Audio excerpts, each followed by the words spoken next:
Hey guys, Zero here, and today I'm playing Tachyon Dreams for the PC. It's a text parser game, similar to the old Sierra-style games like King's Quest or Space Quest. It was created by Cosmic Void, and it's actually the first part of a trilogy. They've made quite a few different games, and my plan is to play through 4 of them total, which includes the 3 games in this trilogy, plus one more unrelated game. I'll put links in the description to their YouTube channel and itch.io page if you want to check out any of their stuff. But with that said, let's get this first game started. Tachyon Dreams, the Radiant Fish of the Apocalypse. The construction of Space Station Penrose has ushered in a new dawn for humankind. Time dilation manipulation has introduced faster-than-light space travel. Star system by star system was colonized, and it seemed the Children of Terror would soon conquer the void. You, Dodger, are a proud member of the staff. As the only dishwasher on board, your work has proven most indispensable. The sound of explosion wakes you from your little, yet much-needed nap. Your first thought is you're responsible. Did you leave the pressure cooker lid in the dishwasher again? It must be Tuesday. When will you learn? This time you've really done it, judging by the violent reverberations pulsing through the metal walls. Some people wait their whole life to muck up this bad. You swiftly make your way to the dishwasher room, but find it surprisingly unscorched. What's even more surprising is you haven't run into anyone on your way here. The ship seems deserted. Just where is everyone? Leaving the dishwasher room, you find all the doors are shut as part of an emergency protocol. You make your way down the hall to the only door that's remained opened. Alright, and then here's where we start. Now, first things first, let's check out the menus here. See here, Tachyon Dreams number 1, Radiant Fish of the Apocalypse, that's a title. First game, which would be in a series of games. Check out more from Cosmic Void. We go to the help. F3 retypes the last line typed. I'll have to remember that. That's always handy to have. Inventory, full screen, restarts, and all that. Look at the credits. Everyone that participated in making this game. You can do save. So right off the bat, let's see here. If I just... Do I put a name? No. I just... Okay. So it puts the... it just has a timestamp on its own. Okay. Restore, restart, and quit.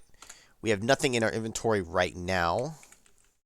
And the sound, I use the plus and minus. Now, I'm going to turn the sound down. It's kind of hard to tell how to sound balance these kind of games because generally there aren't too many sounds. This door is the only thing I know of in the beginning that makes a sound that I can make use of. So other than that, I have not tested anything else. So let's check out the room here. You're in the main control room of the Penrose Interstellar Space Station, PISS for short. Your very low clearance level never permitted you access, but who's going to shoot you out now? The central console is situated in the middle of the room. The screen is currently turned off. So look at the screen. The screen is currently turned off. Well, that's fantastic. Can we look at ourselves? You see nothing special. Look at Dodger. You may know what Dodger means, but this 4 kilobyte parsing processor doesn't. So that's the equivalent of just try again. Touch yourself. No, it doesn't know what touch means. Okay. So wait, we came back from this way? Ah, dishwashing room. You spent more time in this room than any other room on this station, or otherwise. It's home. You know it more intimately than you do your own bed. Oh my. Other than the main control room, this is the only other room accessible to you after the emergency doors have sealed. These games are meant to be fairly short. You can also kind of tell by the score count. So there may not be too many rooms to them. I don't know. We'll see. Thankfully, the fan is still functional. The fan is spinning very fast. Its blades are particularly sharp. You know, after that last finger incident, you still miss that pinky. Oh no, we're already missing a finger. Well, looks like we're going to have to tempt fate again. Touch the fan. Oh, hit fan? Your request puzzles me. If it doesn't know what touch is, use the fan? Stick hand in fan. No? Okay. This one might be kind of limited on the verbs and whatnot that it knows. But, shoot. Look at the dishwasher. The dishwasher. You spent countless hours operating this machinery. You know all there is to know about dishwashing, but nothing at all about any other subject. You can place stuff in the big sink and wash them until they are squeaky clean. Can we enter it in ourselves? Can we get squeaky clean? Climb into dishwasher. Use the dishwasher. You'd love to, but there are no dishes to wash. We need to go find some. Can we look at like the sink part of it? The sink is empty. You've already washed this morning's dishes. Does it know things like the floor? Nope. Even simple things like the ceiling? You don't see anything out of the ordinary. Oh, well. How about that vent over there? Nope, it still thinks it's that one. Alright, well. Let's check out the computer. Only the main console is of interest to you. It boasts a large number of buttons, but it's the red one that really grabs your attention. Alright, well, they say don't press the red button, but can I look at it first? No, it's just the same thing. Well, push the red button. You're not close enough to the big red button in the main console, which is the only one you find of interest. Oh, I guess this one over here.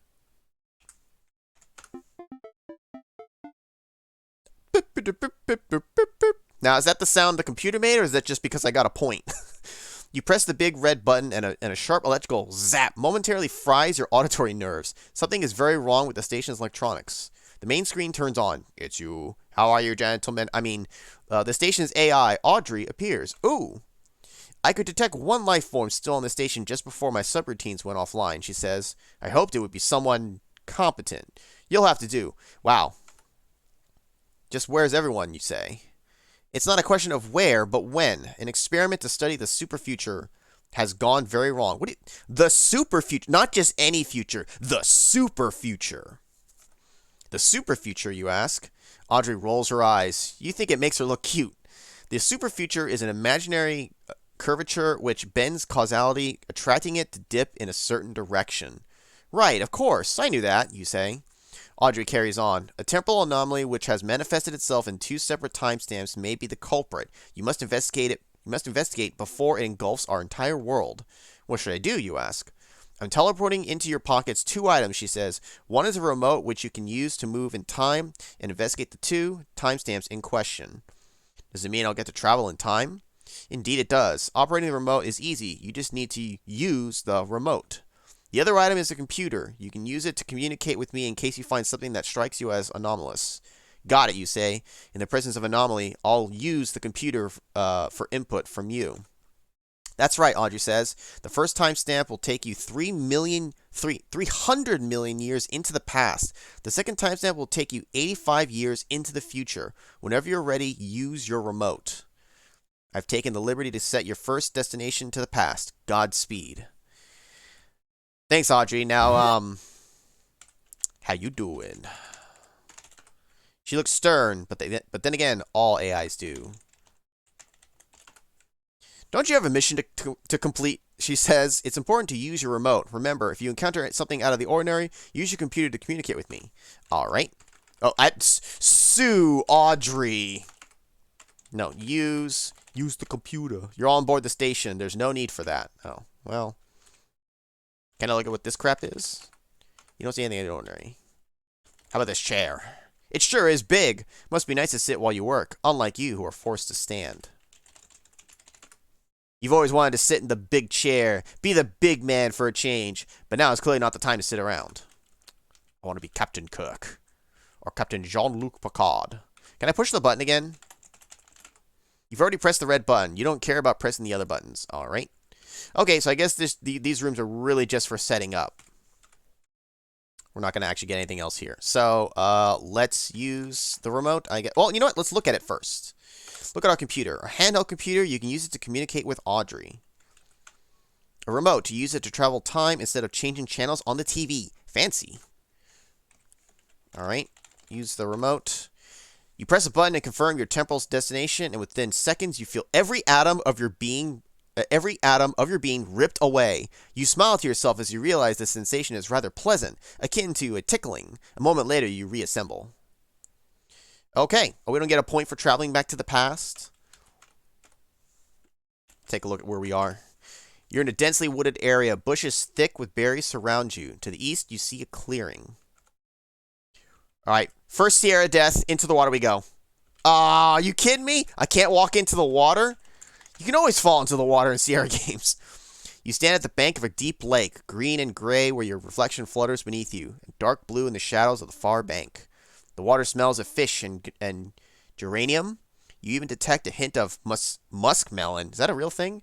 Though you can't seem to see any of these in the water. You wonder about the reason for the strange odors. Smell. Pardon? Shit. Tisk tisk. Your intellectual capacity is out of this world, meaning the vacuum of outer space. How dare you? Look at the stump. There's an old tree stump and root in the lake. You don't fancy exploring them.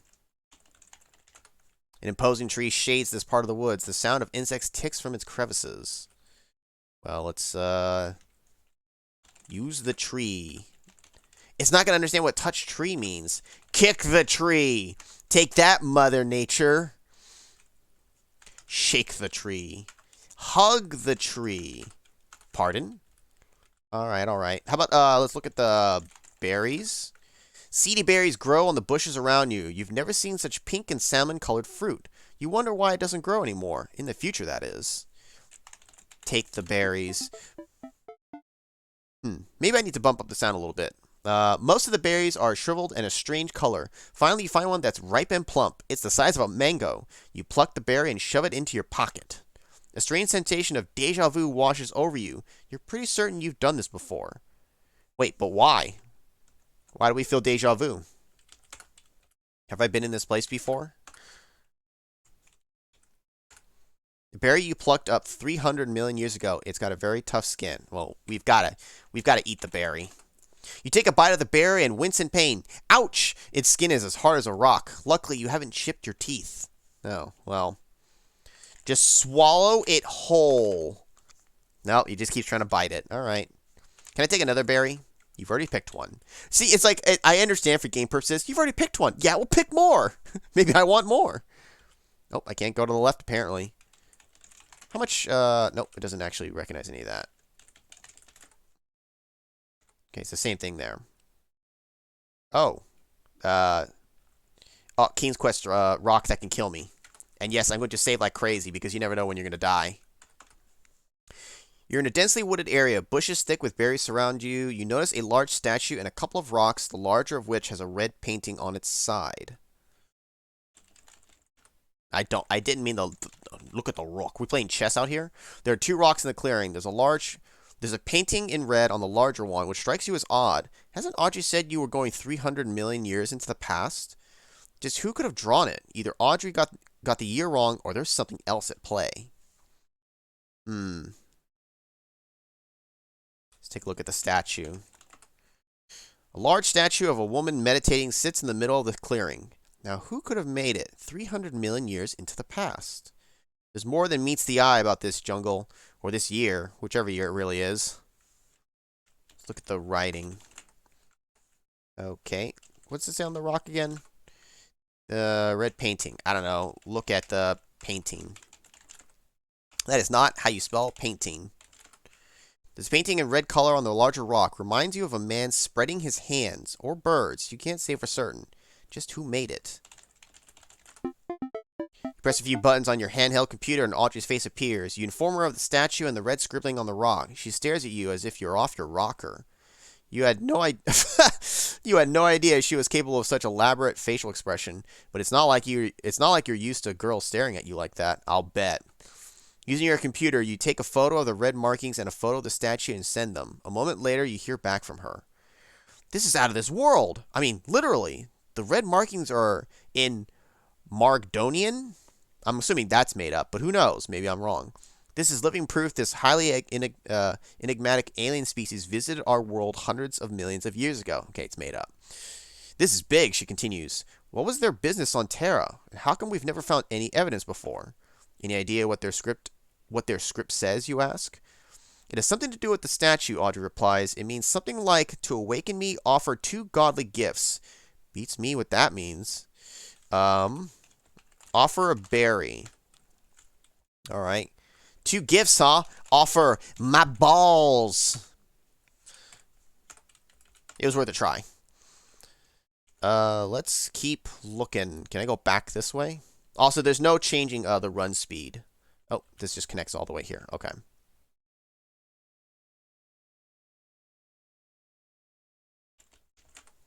An immense An immense, I was going to say grilled. Grilled mushroom. I actually don't like mushrooms. I'm not a fan of them. An immense gilled mushroom grows in the middle of the clearing, dwarfed only by the massive boulder next to it. A metal door is installed on the side of the boulder, from which wires extend to what you surmise is a sort of power generator. You also spot lying on the ground what appears to be a lead case. You spot what seems to be a small lead case on the ground. Take the case. You pick up the lead case and carry it with you. You never know when you'll need to store hazardous material inside. Small lead case to keep stuff in. Oh man, we're gonna find some like some kryptonite and shit. We're gonna take on Superman. Look at the mushroom. Well, you have never laid eyes on a mushroom this massive. Its corrugated, deep pomegranate bluish skin would repulse you if you weren't hypnotized by its sheer dimensions. You wonder if it tastes good in a soup. Alright. Time to get high in the past. In the mushroom. The skin of the mushroom is too thick. You're unable to rip a piece for yourself. That's disappointing. Look, if you're offered the chance to get high 300 million years in the past, you take it. Metal door is closed, but there's a red button on it. Well, we've already pushed one red button. Why not another? Nothing happens. Well, that was rather disappointing. Use the computer.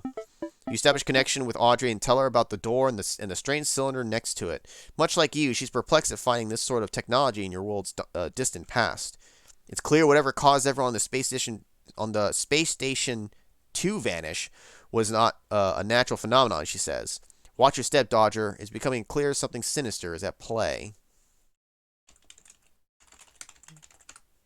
This thing, whatever it is, whirs ever so quietly. You examine it closely but find no buttons or levers. Yeah? We'll see if that works. There's no handle. When pushing, it doesn't work. You try pulling it open, but that too fails to get you closer to the inside of the boulder. Look at the boulder itself.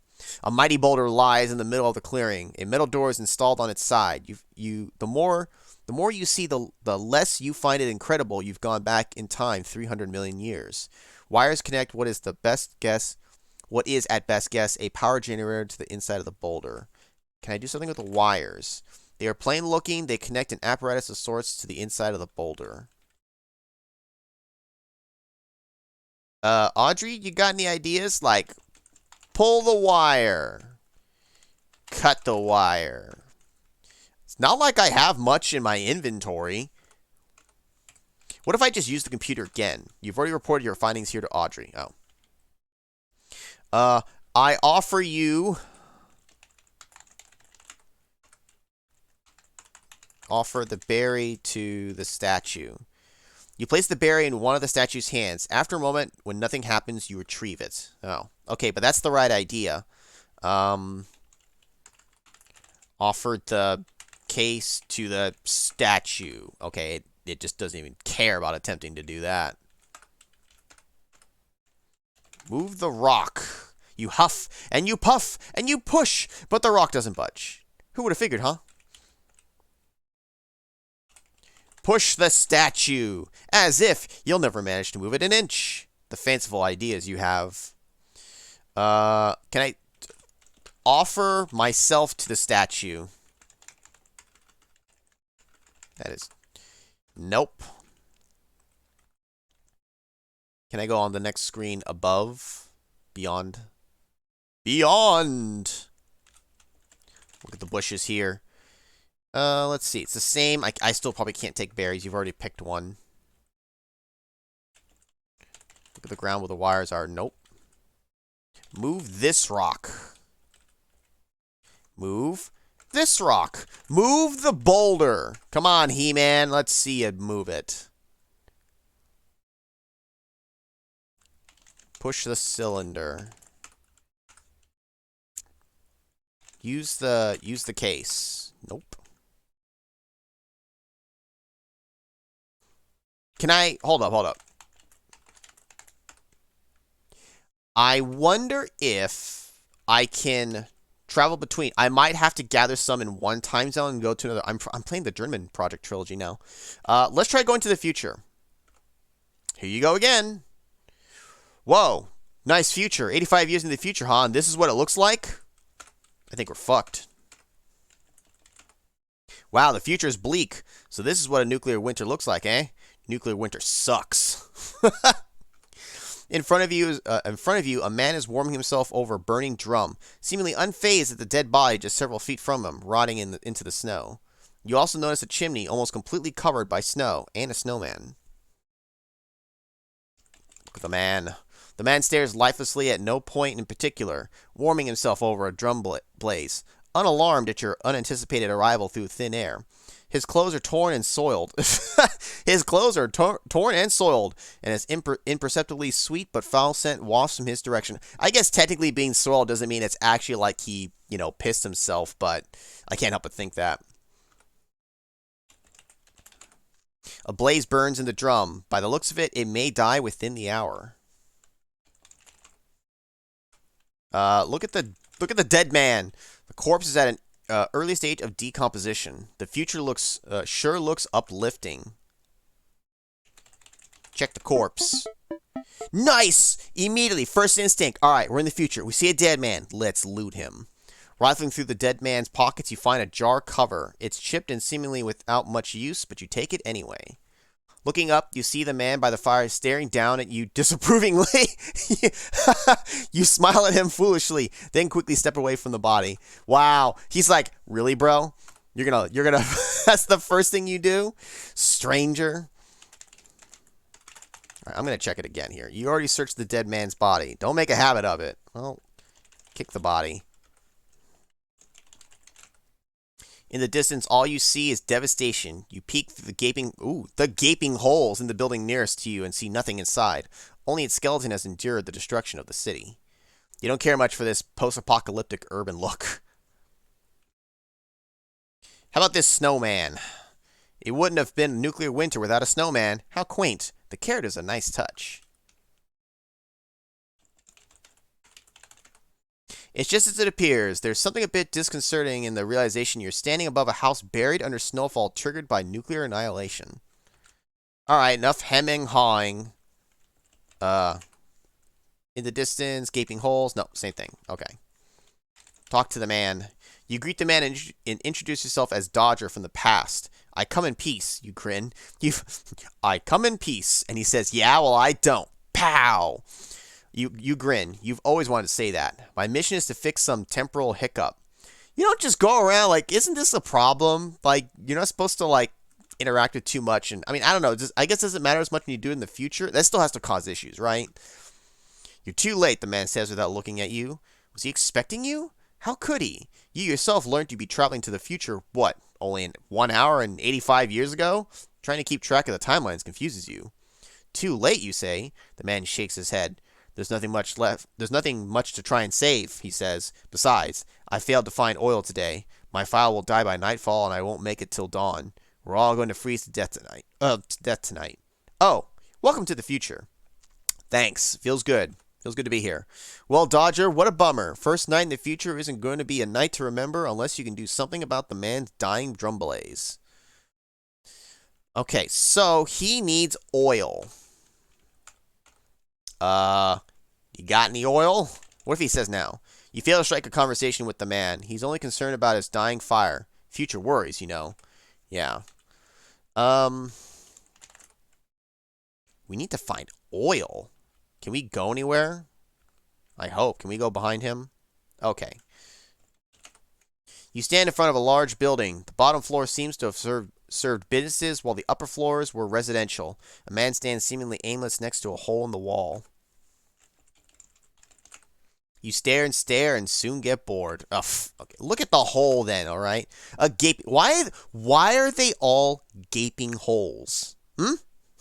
A gaping hole decorates the side of the building. A man leans against the wall, crossing his arms. He shows little interest in your presence. Yeah, well, interest this. Punch the man.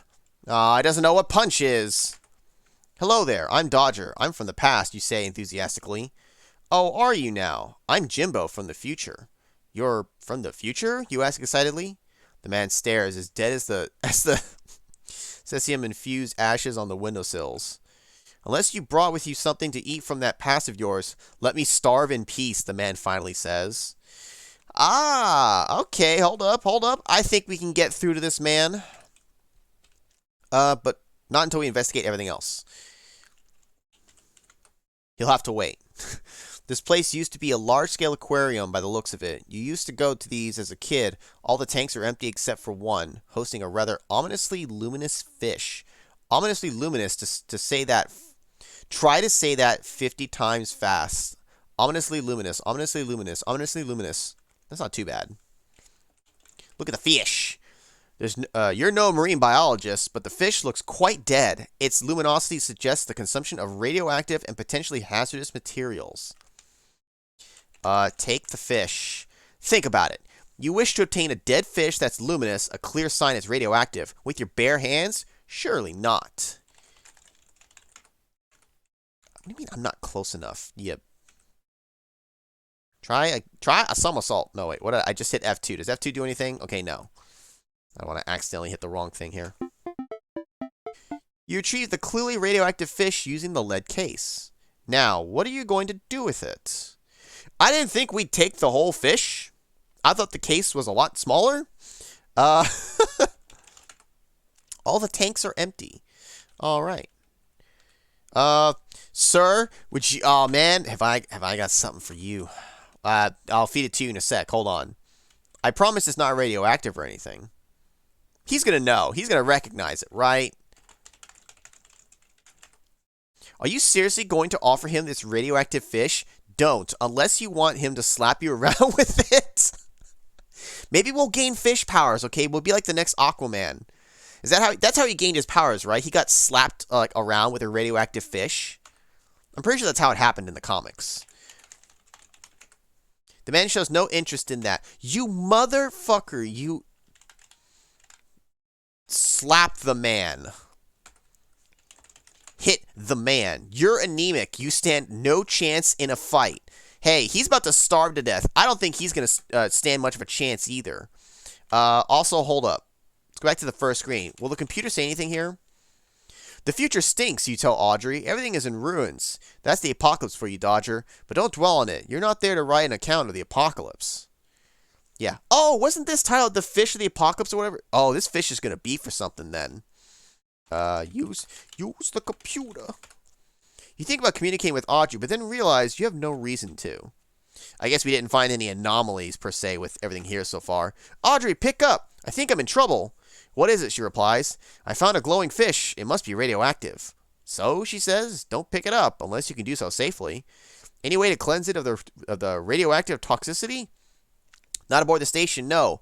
Washing materials exposed to cesium with water containing microalgae can do the trick, if you can find any, that is. Okay, we have to take this back to the station and wash the fish. Okay, so he's going to want the fish, not the berry. But we need water containing microalgae. Where is microalgae? Look at the microalgae. You think that'll help? That'll work? Nope. Okay, so shoot, and there's no other screen there. I did see we might have some oil in the back at home base, right? In the dishwashing / kitchen, you know. Let's go back to the station. Here you go again. Oh god, the door spooked me. Not gonna lie. I found a glowing fish, you report to Audrey. It must be radioactive. Any way to cleanse it of the toxicity? Washing? Okay. Same thing. Is there oil here? No. Put the fish in the sink.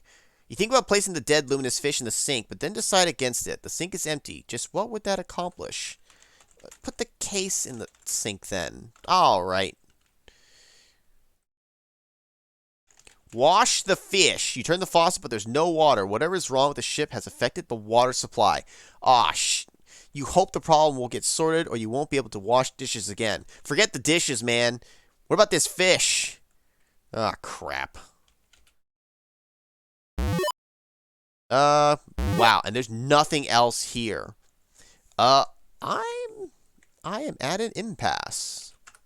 It's pretty radiant, all right. Doesn't quite whet your appetite. These might also take longer than I kind of thought. They're supposed to be short. I'm at 7 out of 32. Hmm. You know, I was going to make this all like single videos. I might actually have to chop these. These might actually take longer than I intended, which is not a bad thing, but here, hold on one second here. Okay, guys, you know what I think I'm going to do? I honestly thought that I would actually be able to get through these relatively quick, and they are going to be short games, but not as short as I thought. So I'm actually going to go ahead and break this up into at least a couple of parts. It shouldn't be overly long, but I definitely can't get this done all properly within like one simple video. This is probably going to take me more than an hour. I thought I'd easily get this done over under an hour. But anyways, we'll go ahead and cut this one here, and we're going to turn this into a multi-parter. So that's it for this part, guys. In the next one, I'll figure out what the next step is. At the very least, try to find at least one of the items that we need to progress. So I'll see you guys in the next one.